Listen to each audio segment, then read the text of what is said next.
Hi, welcome. I'm Pastor Steve, and welcome to our episode number 3 on the apocalypse, how you can survive and even thrive in the times that are coming very, very soon. Our church is La Viña de Gracia here in La Calera, Colombia, just outside of Bogota. And again, this is episode 3. And if you have not been following us, you might want to go back to the first 2 episodes to get some background, some introduction as to what we're doing and why we're doing it. I'm going to get right into the message today and forego a detailed explanation of the introduction and why we're doing, why we're looking at the dispensations first and foremost. But just to let you know, basically we have, as a world, I believe we are going to be facing some very hard times coming up very, very soon. And the church is, in my opinion, not as ready as we need to be for the most part. And there's a lot of misunderstanding, misconception as to what the tribulation and the apocalypse is going to be like. So we're going to get right into this. This is episode 3. This is Trust But Verify, and it's about Noah's Ark. So excuse me. So the second dispensation that we're going to be looking at is called the Dispensation of Conscience, and it lasted about 1,656 years from the time of Adam and Eve's eviction from the Garden of Eden up until the flood. And you read about this in Genesis chapter 3, verses 8 through Genesis 8 verses 22. This particular dispensation, and a dispensation refers to the way that God chooses or has chosen to relate to us.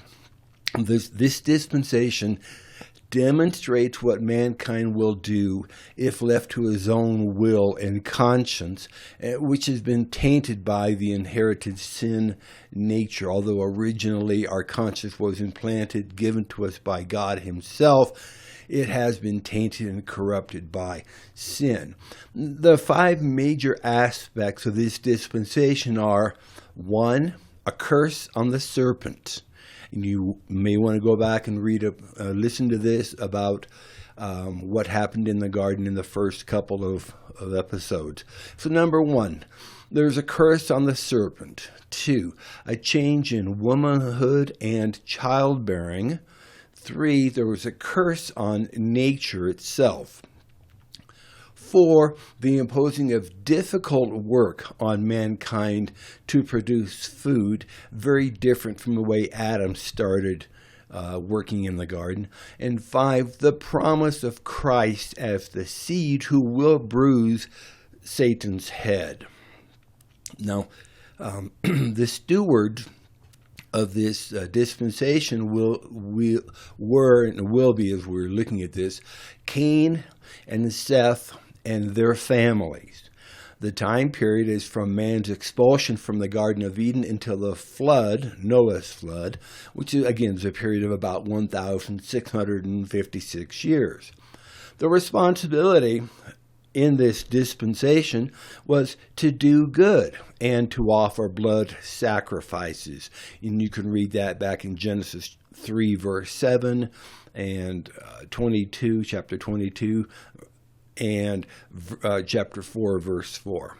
The failure to fulfill the responsibilities resulted in wickedness, and we read about that in Genesis 6, 5 and 6, Genesis chapter 11, and chapter 12.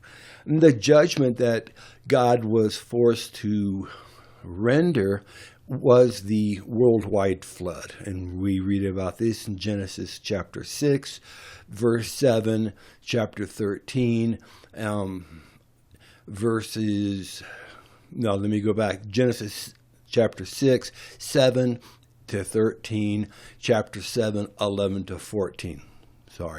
The grace that God demonstrated to us was that Noah and his family were saved, and this is also in those general areas.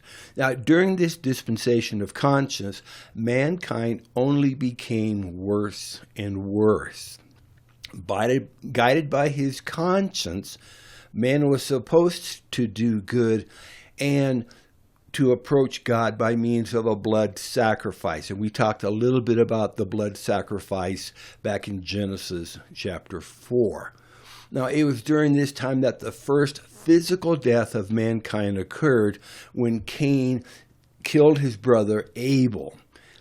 God had accepted Abel's animal sacrifice, but not Cain's grain sacrifice.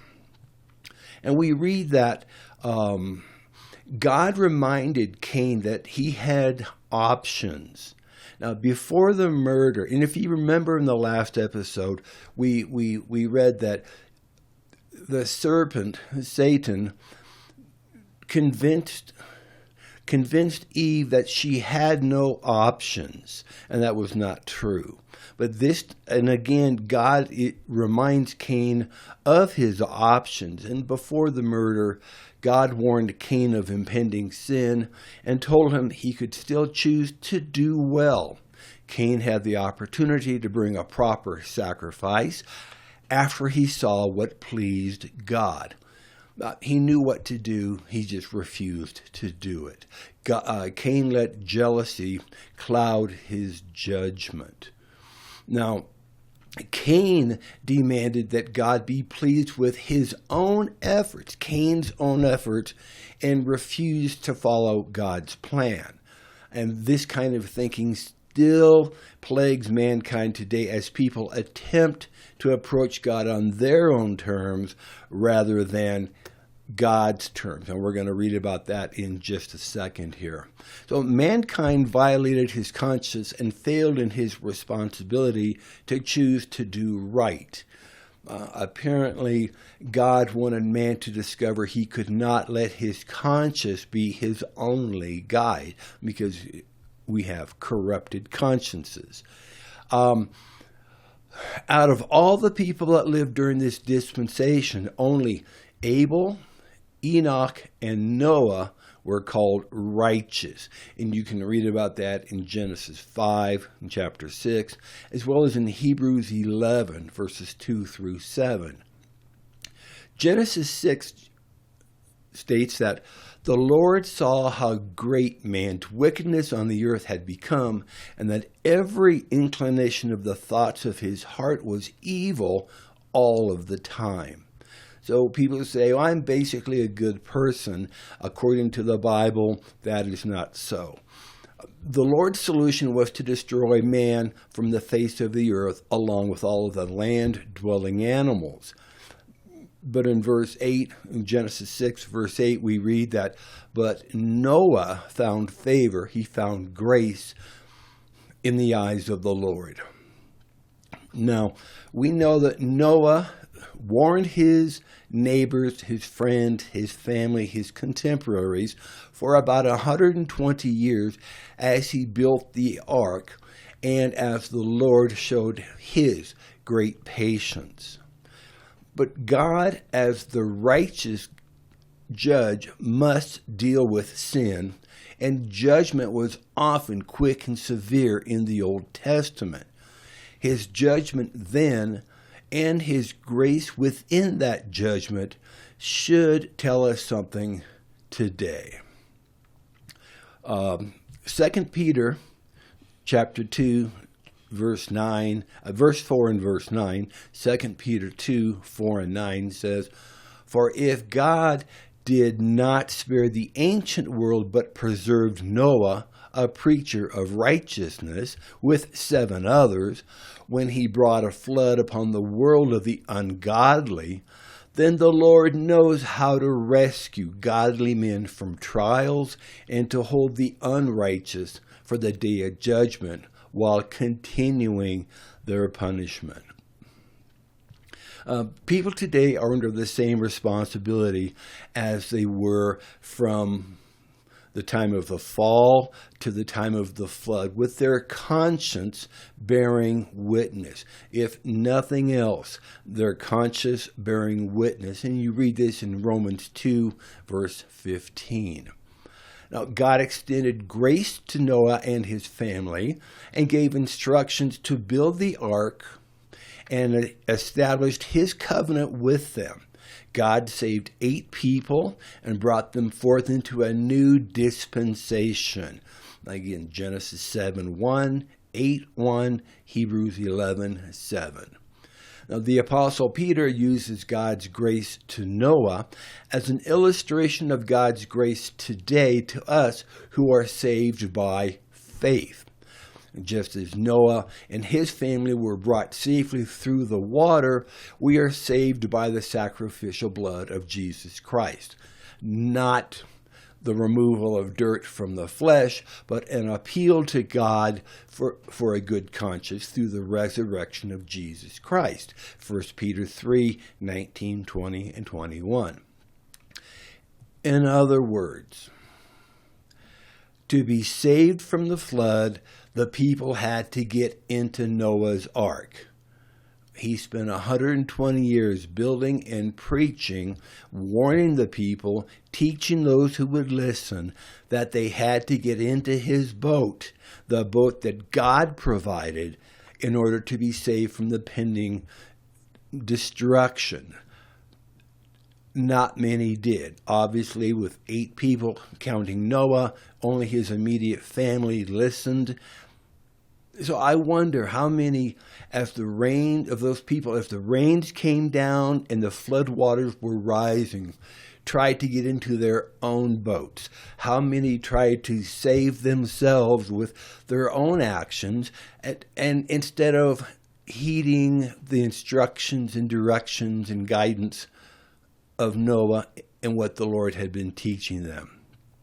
For example, if you turn in your Bible to Isaiah chapter 4, verse 1, Isaiah 4, verse 1, it says, "And in that day 7 women shall take hold of one man, saying, We will eat our own bread, we will wear our own apparel, only let us be called by your name, and then you take away our reproach."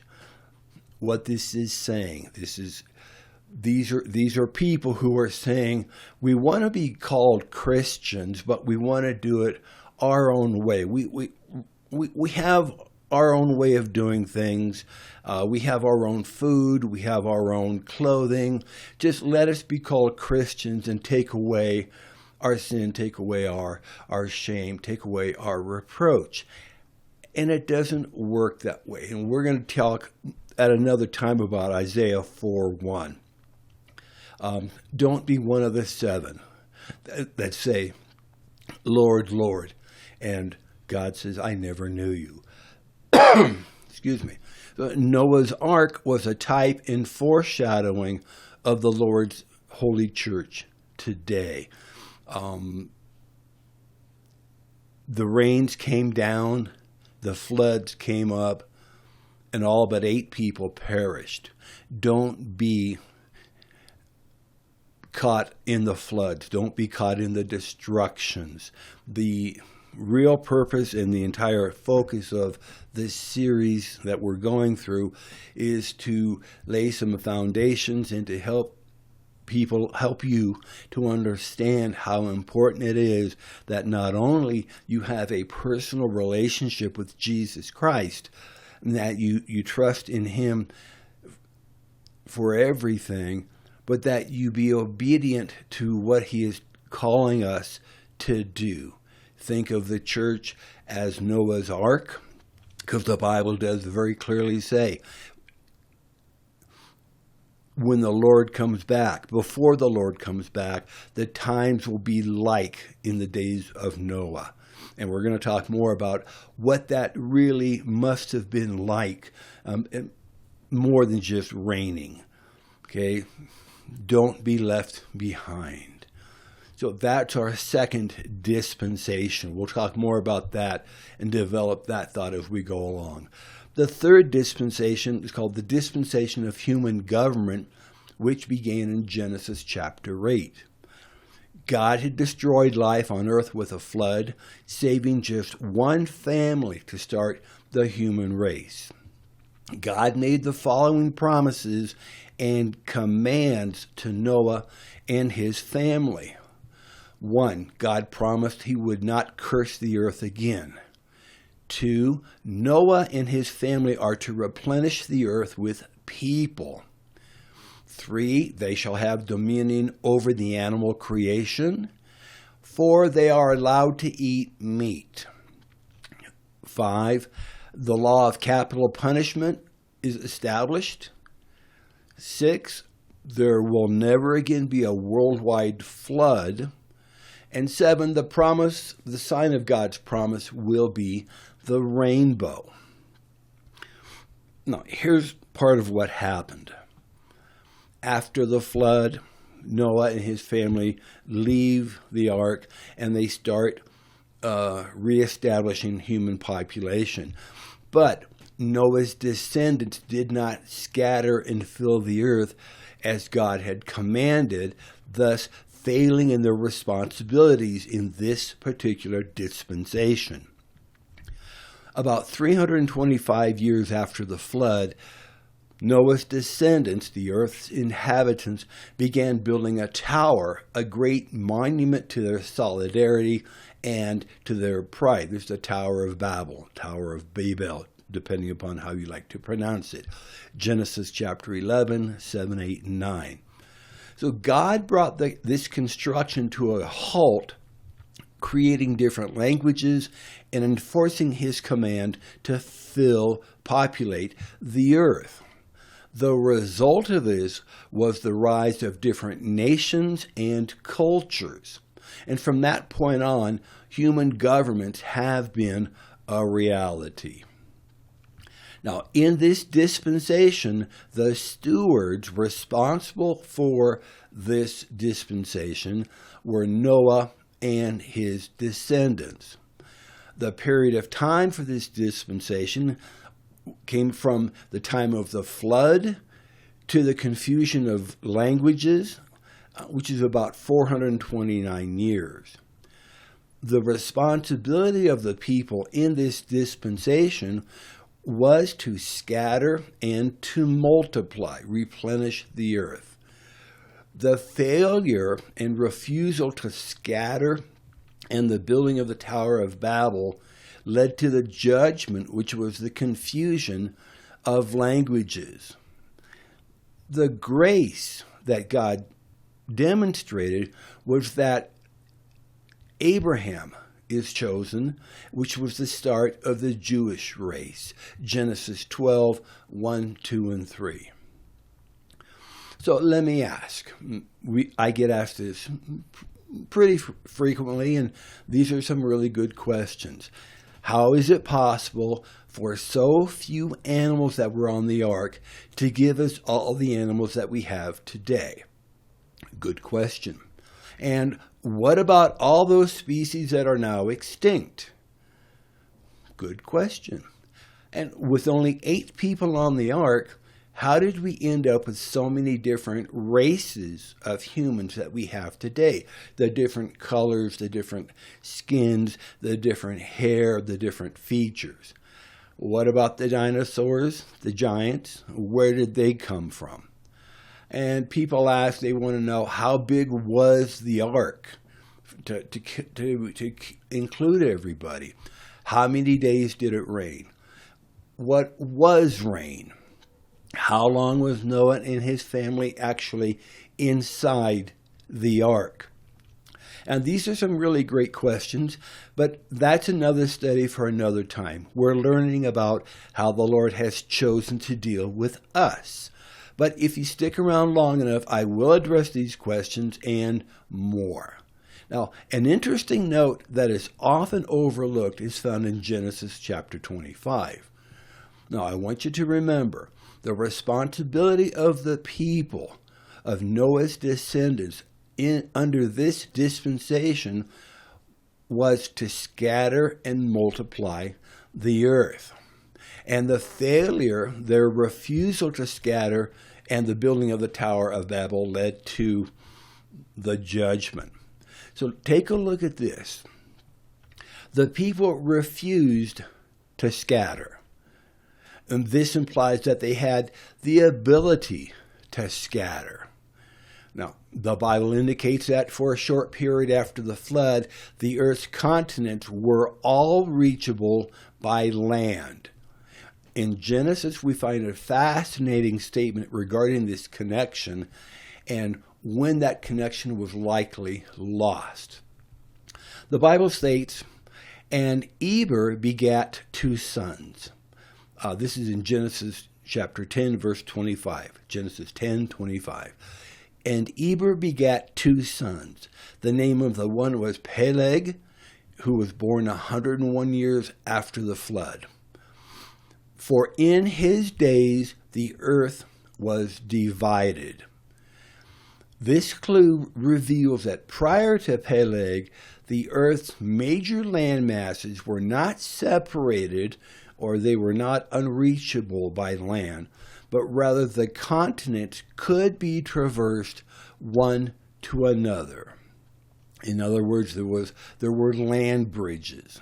Now, the connection of the continents by land allowed animals to move into areas that were later separated by water. Now, this is after the flood. For example, animals and people moved into Australia, Micronesia, Polynesia, and other places such as North and South America via the land bridge that once connected present-day Russia and Alaska. Now, we find an additional clue as to what type of separation Genesis is discussing in the meaning of Peleg's name. In Hebrew, his name means division.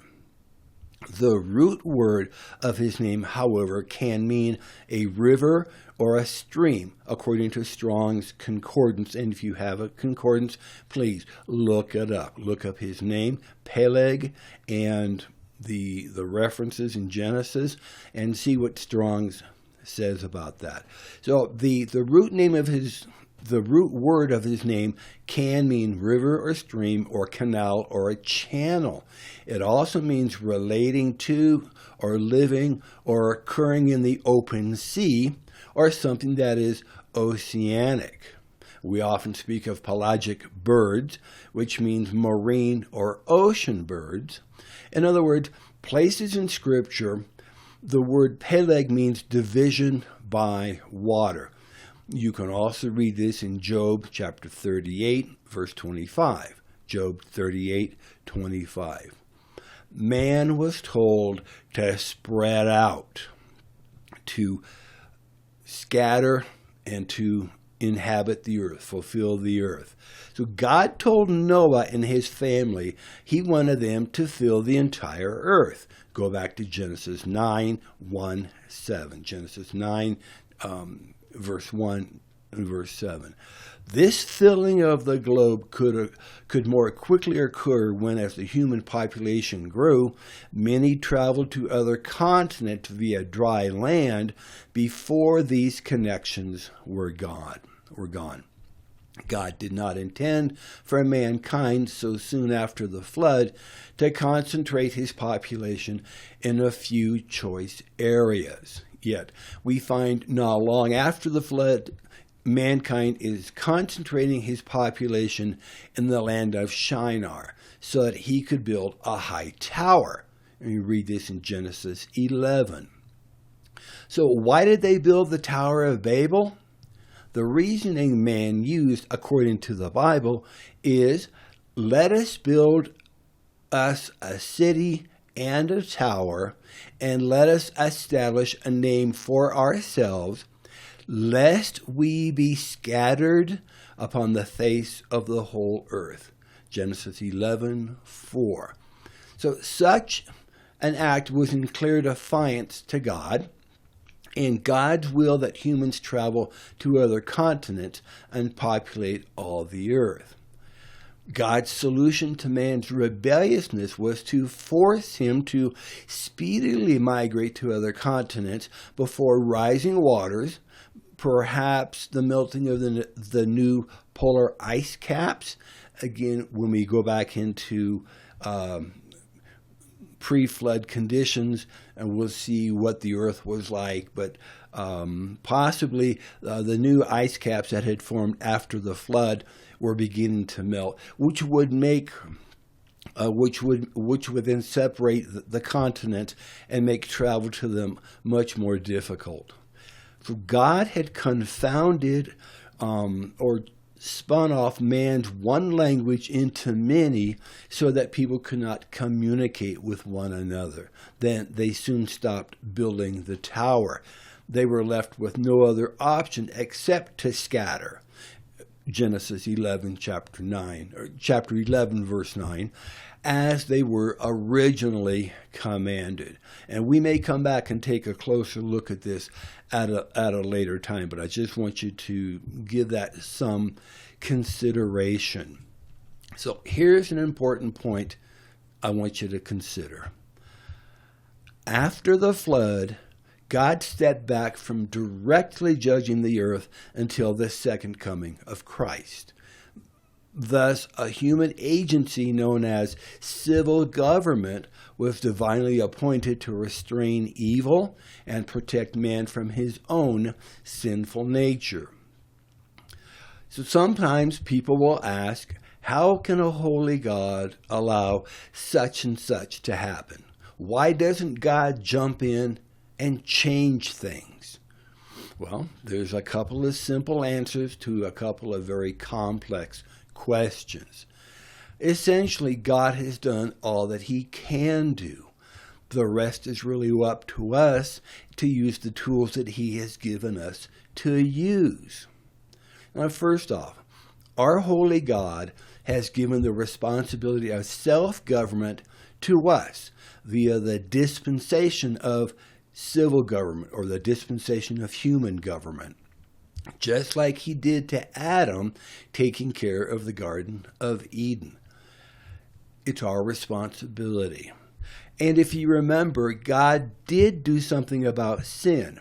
He killed an animal and shed that animal's blood to temporarily atone for the sins of Adam and Eve and their descendants. Secondly, just like in our courts of law, in the courts of heavenly justice, it would be considered an interference of duties to directly interfere with the self-governance edicts that had been given to mankind. It's our responsibility, not God's.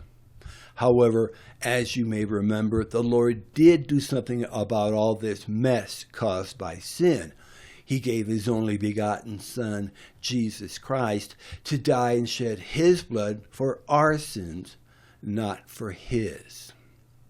But it is up to us to appropriate what has been made available to us, because we have been created with a free will to decide and to choose, just like Adam and Eve. When it seems like things are not fair, we need to remember that our God is a holy God and that he is just and fair. He did not cause the problem, sin did, and we are responsible, not God. Noah and his wife and his 3 sons and their wives began to repopulate the earth. Shem would become the father of the Mediterranean region dwellers, and eventually the Jews. The word Semitic comes from the Latin word for Shem. Ham's descendants spread into Africa, and Japheth went into Eurasia. Noah and his family had practical knowledge of the failure under the dispensation of conscience, and God made them responsible to protect the sanctity of human life. Genesis 9, verse 6 says, "Whoever sheds man's blood, by man shall his blood be shed, for the image of God he made man." In this way, God established the orderly rule of mankind for the good of society.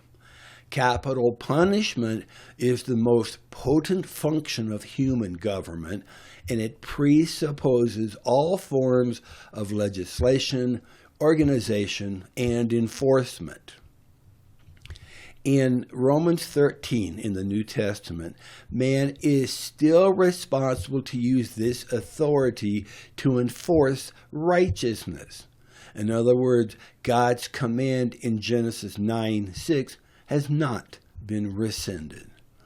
Sin, which is called lawlessness in 1 John 3, verse 4, continued in this third dispensation. In fact, the time of human government was characterized by great idolatry and moral degradation. The failure was man's, not God's. The height of disobedience was the rebellion against God at Babel. Mankind built a tower to make ourselves a name, otherwise we will be scattered abroad over the whole face of the earth. Genesis 11:4. Staying in one place was the one thing God told them not to do. To enforce his command, God divided humanity into different language groups, and his sovereign will to populate the whole earth was accomplished. God also established a covenant with Noah that he would never again destroy the earth by water. His grace continued to be shown through his chosen people, beginning with Abraham. In our next episode, we will be looking at the dispensation of promise and the dispensation of law. Most of us are familiar with these dispensations, even without realizing that that's what they were. Many of our Old Testament examples and sermons come from these dispensations. So, I will see you next time. Please follow with us. And if you have not taken the time to study, to listen to the first couple of episodes, please, I would encourage you to do that. It will give you some very good background as to the structure of how God has dealt with us in the past. If we know where we are, we can have a better idea how to get to where we're going. If we know where we have come from, then we have another point. And if we just follow how God has dealt with us historically in the last 4,000 years, I think it will be easier to understand how God is most likely to deal with us in the upcoming dispensations of tribulation and the millennial reign. So, having said that, I'm going to say, God bless you, and I will see you next time. Take care.